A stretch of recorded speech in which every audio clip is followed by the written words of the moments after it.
তা আজকে আমি ব্লগ নিয়ে আসিনি, আজকে আপনাদের সাথে কিছু কথা বলতে এসেছি।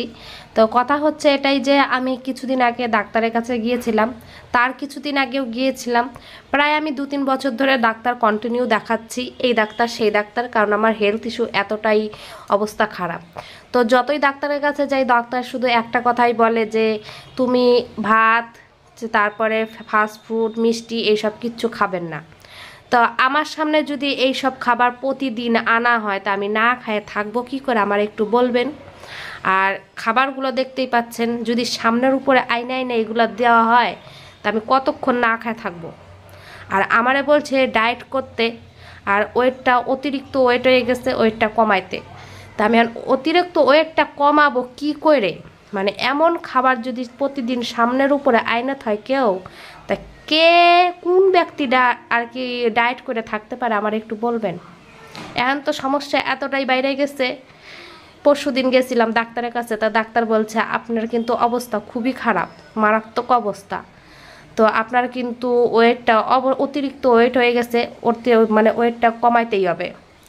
তো এই যে আমার খাউন দাউন, আর এই ভিডিওটাতে কোনো শিকার কিছুই নাই, খালি আছে খাউন দাউন এই যে।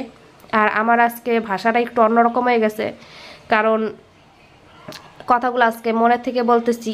তো এই যে এত সমস্ত যদি খাবার আইনে আইনে কেউ সামনের উপরে রাইখে দেয়, তারপর আমি না খায় থাকবো কি করে? আর এগুলো দেখে না খায় থাকার মতো যদি কোনো উপায় থাকে, তোমরা অবশ্যই কমেন্টে জানাবে। আর তোমরা তো কেউ আমারে কি বলবো, কমেন্ট তো দূরের কথা, ফলোই করো না, তো কমেন্ট করবা কোথার থেকে?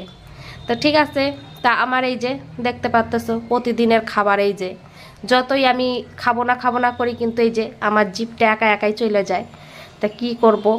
আর এটার সমস্যা কোনো সমাধান আছে নাকি অবশ্যই জানলে পরে বলবেন আমারে। এই সামনের উপরে এমন যদি খাবার থাকে, কতক্ষণ না খায় থাকবো।